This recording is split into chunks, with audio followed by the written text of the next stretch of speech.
Yo, what's good, guys? Welcome back to another MidCourt Report. Sorry I haven't posted in the past couple of days. I've been sick. I haven't really felt up to it. I haven't really been able to get out of bed. I've had a lot of brain fog and stuff.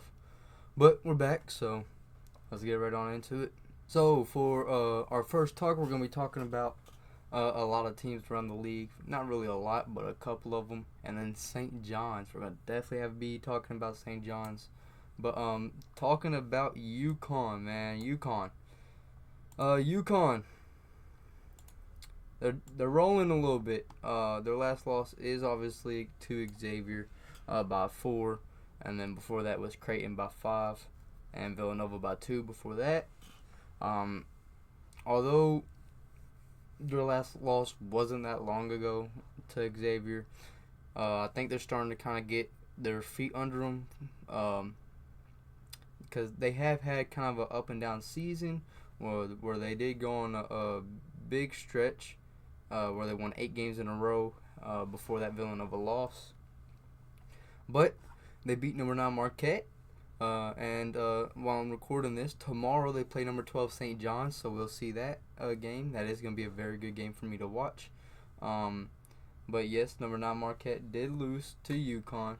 I don't have that in the upset report.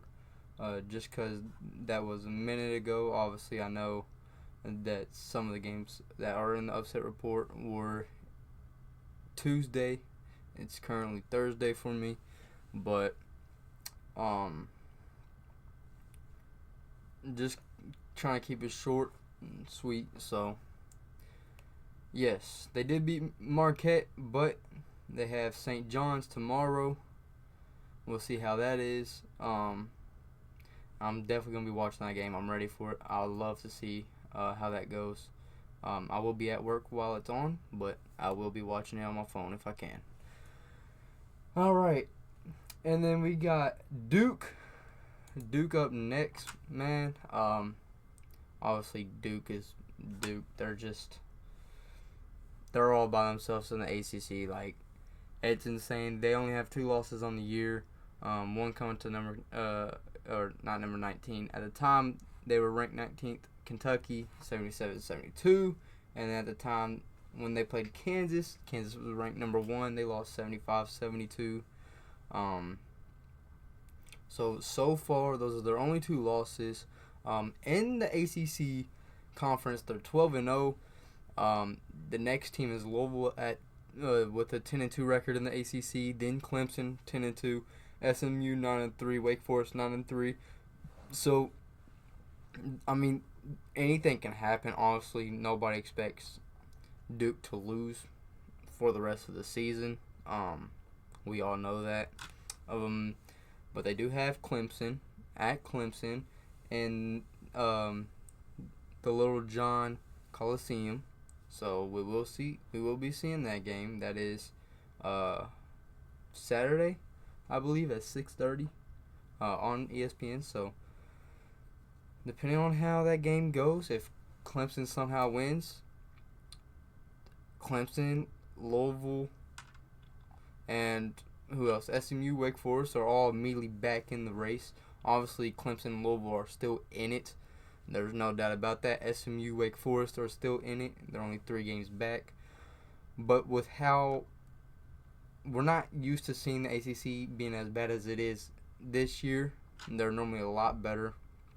But, I mean, Duke could still drop 2 games. The games I'm guessing they would most likely drop would be this game to Clemson, and then the only other ACC game I could see them dropping is maybe North Carolina, because that's at North Carolina. So those are the only 2 games I could see them possibly dropping. Even then, I don't think they're going to. I think they're going to win out their toughest game for the rest of the season's against Illinois. So, do I think they'll lose to Clemson and North Carolina? No. Could it happen? Yes. It's still the ACC. People underestimate these ACC teams this year.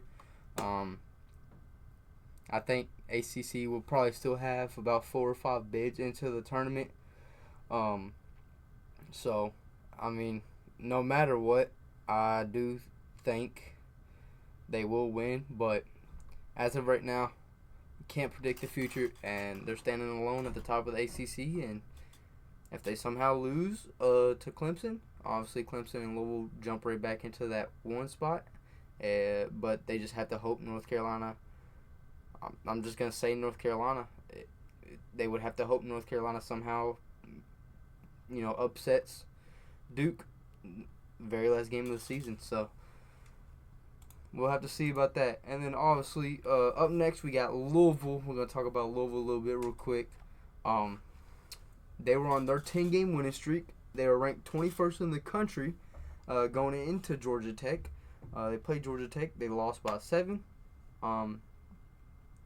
So I will talk about that a little more in depth later on in the MidCourt Report. But they do end up losing that game just from one loss. Ranked 21st, they dropped out of the top 25 to 28.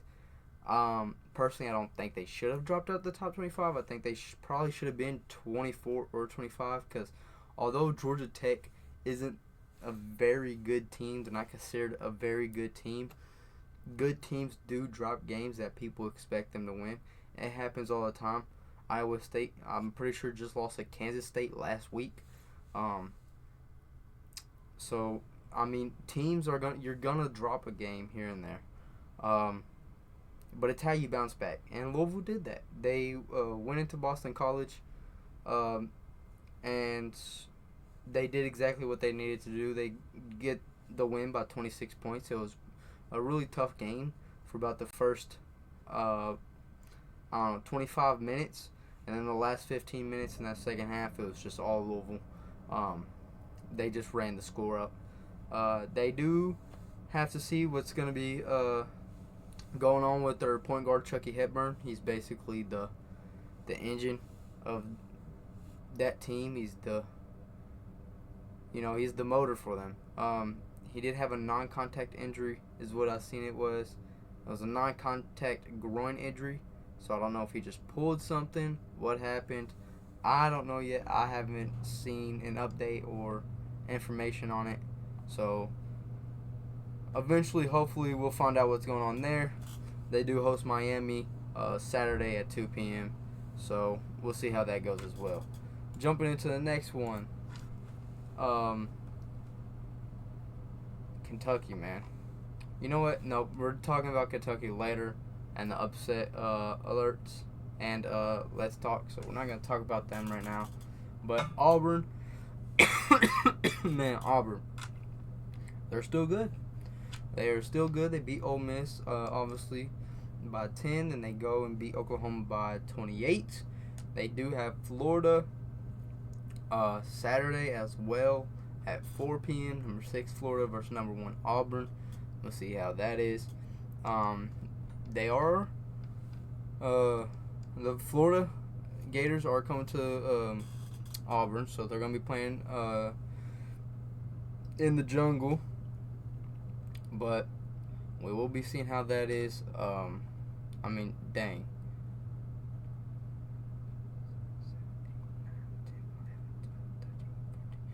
Auburn's on a 14-game winning streak. They're 21-1, 9-0 in the SEC. So obviously the SEC is the best conference this year. Like they are. They have almost every team.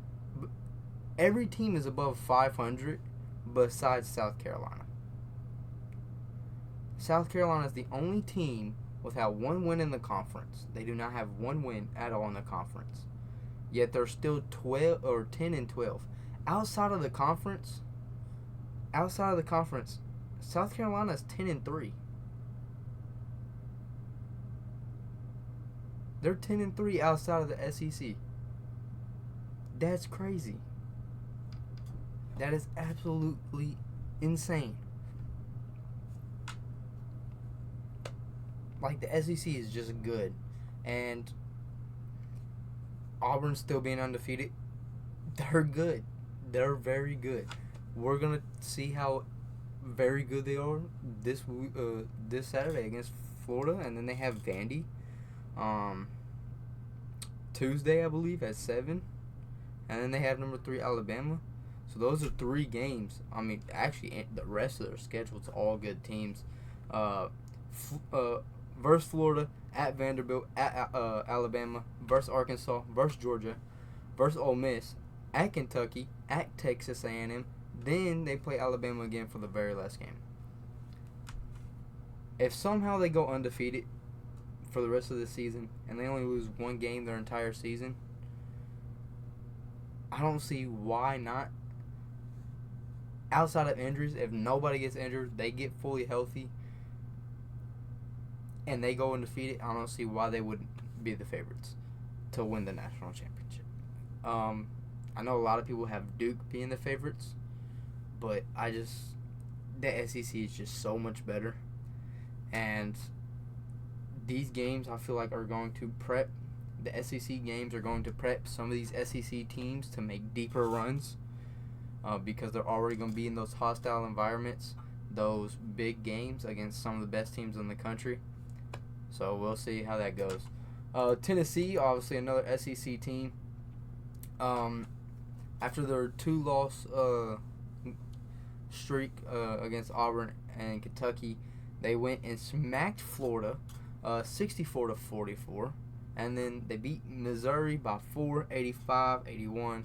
So, although they're obviously not the best team, here in the SEC, that just shows you, like, how good the SEC actually is.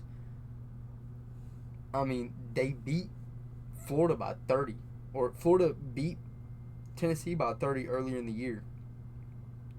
And then they beat Florida by 20. So it's like, at any moment, an SEC team could just get blown out, is what it just feels like. And it feels like most of the games are probably going to be pretty good games, because most of the teams are good teams. And if it's not your night, you're going to lose by 20 in the SEC. You're going to. If it is your night, but it's also their night, you might lose by 5. You might win by 5. But if it's your night and it's not their night, you're going to win by 20. Like, the SEC is so stacked right now. You just got to hope that your team comes out and you play your best, and the other team just struggles. You gotta hope that they're not hitting shots, and it's just not one of them nights where neither team's missing, or you just gotta hope it's not your team having the off night, because you will lose by 20 easily. And then Iowa State, the Cyclones, and the Big 12, they're 7-4. They were the top of the Big 12. They were, I think, tied with Houston because they haven't played yet this year. They were 7-1, and now they're on a 3-game losing streak to Arizona, where they lost 86-75 in overtime. I made a video on that one in the last report. Then they played Kansas State, and they lose 80-61. They lose by 19. So that's not a good look. Then they play at Kansas, the 2 Kansas teams back to back, and they lose 69-52. So they're on a 3-game losing streak. They got TCU coming up Saturday at noon. They better win that one, because if they lose that one, they're in a lot of trouble. And they're in a lot of trouble fast. So they better win against TCU. Then they have UCF Tuesday at 7. And then Cincinnati, Colorado. Then they have number 5 Houston on the 22nd of February. And then they have Arizona again, who they lost to, March 1st. And then BYU, and then Kansas State to round out the end of their schedule before conference play. So, yes, they're still top 4 in the Big 12, so they do get that double bye, I think. for their conference, but they got to start winning because they're 3 games back from Houston and Arizona. Arizona's 10-1 in the Big 12. Houston's 10-1 in the Big 12. Texas Tech is 9-2. They're 7-4. So they're tied with Kansas. Don't know what's happening to the Iowa State team, but they got to start winning. They got to start winning fast. Now let's talk about St. John's, number 12, St. John's. Ooh, boy. Number 12, St. John's played number 11, Marquette. This game was fun to watch. It was absolutely a great game for me to watch, especially. 2 top 15 teams going head-to-head. And, man, did we get a game. We sure did. The Johnnies win this game 70-64 over the Golden Eagles. St. John's won this game because of the rebounds. Just absolutely dominated the glass. They had 3 guys in this game get double-doubles. St. John's had 21 offensive boards, which is absolutely insane. Marquette only had 5 offensive boards. If you do the math, that's 16 more offensive rebounds than Marquette. That's 16 second chance opportunities that they had. They also win this game. If they could hit their free throws, they win this game easily by 12. They only shot 17 of 31 from the line. That's about 57% if I'm doing the math correctly in my head. Yet they still won by 6. R.J. Lewis Jr. led the way with 17 points, 3 blocks, 4 steals, 3 assists, and 11 boards for the Johnnies. For Marquette, Chase Ross led the way with 16 points, 8 rebounds. It was a good game, but St. John's owned the glass, and what Rick Pitino's doing over there, what's the record? 20-3 now, with only 1 loss in their conference, and that came to Creighton by 3. Rick Pitino's got to be one of the best coaches in the country. He might be one of the greatest coaches of all time, because what he did with Kentucky, then he did with Louisville, then he did that with Boston as well when he was coaching as the head coach in Boston. And then obviously came back for Louisville, what he did there. And then I think he went overseas for a couple seasons. And then now he's coaching St. John's, and it's like every team he coaches has some sort of success. Even if it's not winning a championship, they get good. And he's a good coach. He's got to be one of the greatest coaches of all time. Maybe one of the greatest college coaches of all time. I wouldn't put him up there with like Popovich and stuff, who I think is possibly, he would probably succeed at any level, NBA or college. So Rick Pitino, he's got to be one of the greatest college coaches of all time, and what he's got St. John's doing is it's good. It's actually good. So let's hop into the upset alerts. All right, to start out, we got number 23 Illinois and number 23 Illinois versus Rutgers. They were at Rutgers. This game was all right. It wasn't bad. I didn't really watch much of it. At the half, Rutgers was up 37-29. They end up winning 82-73. They end up beating number 23 Illinois. This game really just, like I said, I didn't watch much of it, but it just came down to free throws, to be honest. Like, I'm pretty sure at one point Rutgers had like 24 free throw attempts and Illinois only had like 7. Like, they just fouled so much, especially on shooting attempts. So Rutgers, they shot 28 of 34 from the line, while Illinois only shot 13 of 19. So that's 15 more points on the board for Rutgers.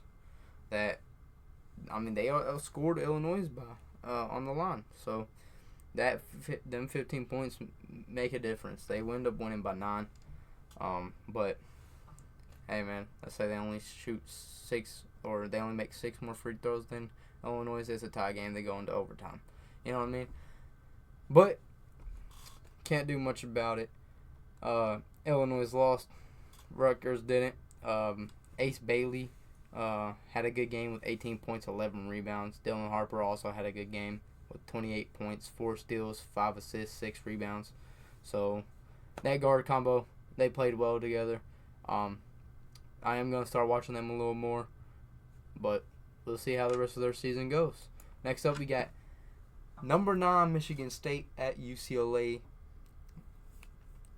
All right. Man, oh man. This game was a solid game. Okay, it was very defensive. Both teams kind of just going back and forth at it. And really, UCLA won this game because of turnovers. Michigan State had 16 turnovers on the game. UCLA only had 3 turnovers on the game. Only 3 turnovers on the game. That's 13 more turnovers in UCLA. That's 13 more possessions for UCLA. That's crazy. That's a big amount. Like that really is.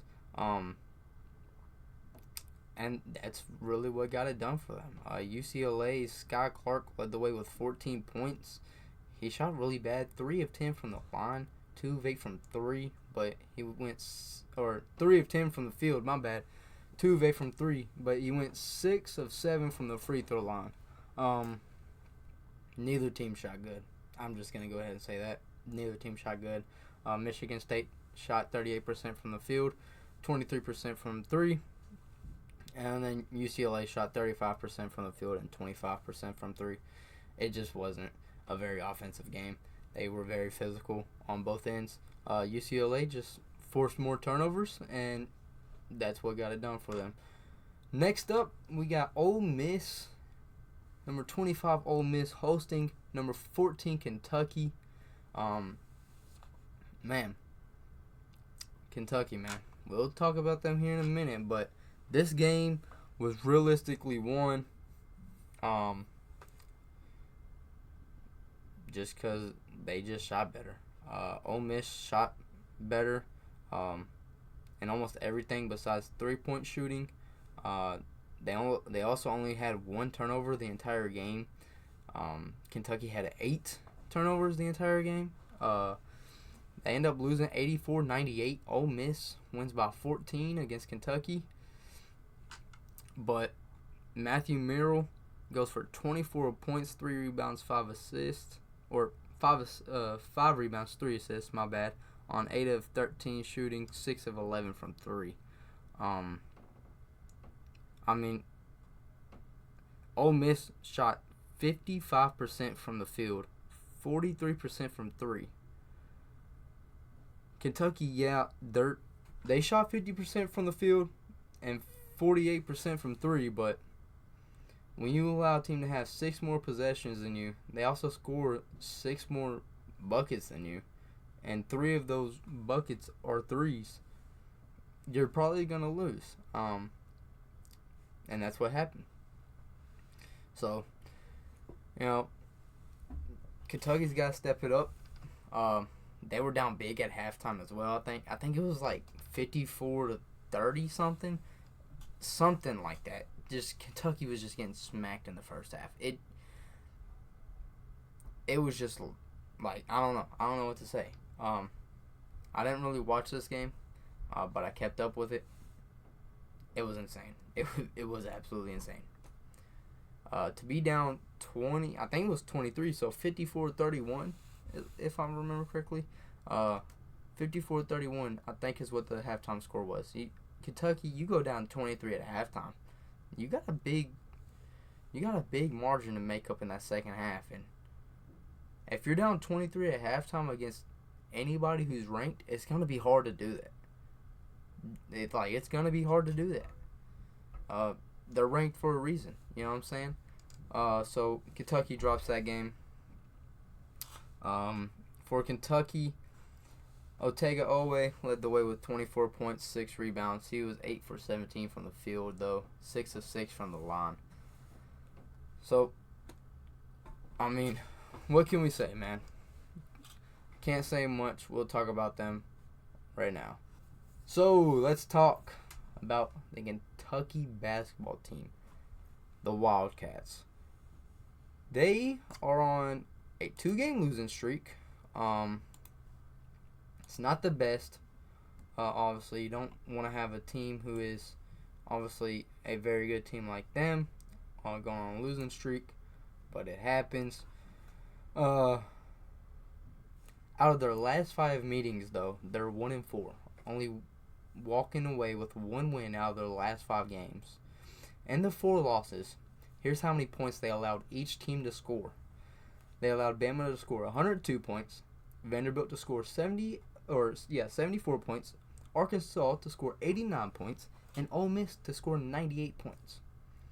On average, that is 90.75 points per game. In the last 4 losses, they're allowing 91 points per game. On the season, Kentucky averages 77.5 points allowed per game. They allow 78 points per game. That's how much they allow other teams to score on them. They may be one of the best offensive teams, averaging 87 points. That's 3rd best for the country. But they have zero defense. I don't care how good your offense is. If you cannot play defense, if you cannot stop teams from scoring, eventually you're going to have a night where you can't score and teams are going to beat you. Or their defense is just going to be better than your defense and they'll lock your team down, once again, where you can't score, or make it harder for you to score, even if you're hitting tough baskets. You'll probably lose that game too. So, Kentucky may be able to score on anyone in the country, but they can't get stopped. Eventually, like I said, your shots won't go and you'll lose. And that's currently what we're seeing now. They need to learn to play some defense. That's for sure. And stop allowing these teams to average 80 points. Because if you're allowing teams to average 80 points in college basketball, you're probably going to start losing a lot. Only reason why they haven't lost a lot is because they have one of the best offenses in the country. I like what Mark Pope is doing over there, okay? I really do. But he needs to get them to play some defense. Because if they're not playing no defense, they're not going to win a lot. Anyways, let's hop into the MidCourt Report. Alright, the Yellow Jackets. Let's talk about Georgia Tech beating 2 of the top teams in the ACC. First, it starts off with Louisville. They beat Louisville at home, 77-70. They played well.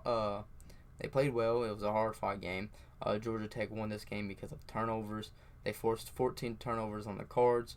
Louisville just couldn't answer back really. They also had very good paint presence, very good paint defense. They did not allow James Scott to really get into the paint at all. Scott was only 1 of 2 from the floor this game, only taking 2 shots. Although he did have 11 rebounds, they were not letting him get a shot up. They were stopping the lobs. They were not allowing it. You literally, Louisville, what they do with James Scott is they use him as a lob threat to open the floor up. They do, and they do it very well. But this game against Georgia Tech took away that lob threat and closed the floor on them. That's basically what Georgia Tech did, and it worked very well. They closed a lot of the spacing and lanes that Louisville likes to get, and open shots that Louisville likes to get because of the lob threat, and it allowed them to win. Lance Terry led the way for the Yellow Jackets with 23 points on 4 of 9 from 3.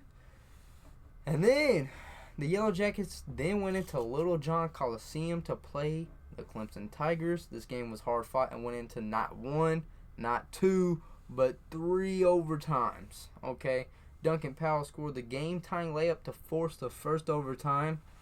Then in the first overtime, neither team scored for the last 2 minutes and 27 seconds of the game. Nobody scored. Game just stayed at 70. They went into the second overtime, tied at 70. Once again, nobody scored much in the second overtime. But with 15 seconds left, Ibrahim, my bad, got an easy dunk. That dunk then forced Chase Hunter to take a pretty far three. It wasn't the best three I think he could have taken or that they could have found, but that's the three that they went with, and they went into the third overtime tied at 77. Then third overtime is where most of the scoring happens. Georgia Tech jumped out to early 3-point lead behind Duncan Powell's made jumper. Chancey Wiggins answers back by hitting a three to tie the game up at 80. Lance Terry then answers back with his own three to put Georgia Tech up 3 again. With 40 seconds left, Georgia Tech leads by 3. Chase Hunter gets a layup to fall and pushes the lead to 1 for Clemson. Georgia Tech, Ndingo hits both of his free throws to push the lead to 89-86 with 3 seconds left. Clemson, Georgia Tech both use up a lot of their timeouts. I'm pretty sure Clemson called a timeout. Georgia Tech called a timeout. Then Clemson called Georgia Tech called a timeout. Clemson called a timeout. Then Georgia Tech called another one. And then Chase Hunter misses a 3-point attempt to force the 4th overtime. I did not see this game because I was in bed, sick. But the Yellow Jacks win the game 89-86 behind Ndongo's 28 points. They won this game because of the offensive glass. They grabbed 24 offensive rebounds. And 2 guys for the Yellow Jackets left this game with a double-double. They also had one guy, I didn't really see who it was. I probably should have wrote it down, seen who it was. He walked out of the game with 9 points and 11 rebounds, I believe. So they almost had 3 guys with double-doubles as well. But they walked away with 2 dudes with double-doubles and the win against Clemson. Georgia Tech, I don't think they're the best in the ACC. But they're not horrible. They're not a bad team. I wouldn't say they're like absolute garbage. As you've seen, they had a very good defensive plan against Louisville, and then this game right here against Clemson. Like I said, I didn't get to watch, but they won on the offensive glass. If you're getting 26 rebounds, offensive rebounds especially, 24 offensive rebounds, whatever I said it was, I forgot. You're going to have a good chance of winning. That's what they did. It took 3 overtimes for them to win, but you got the job done, and that's all that matters. But yeah, thanks for y'all stopping by. The next video is going to be me filling out a March Madness bracket, who I think is going to win. So yeah, thanks for stopping by. Hope to see y'all in the next episode. Peace out.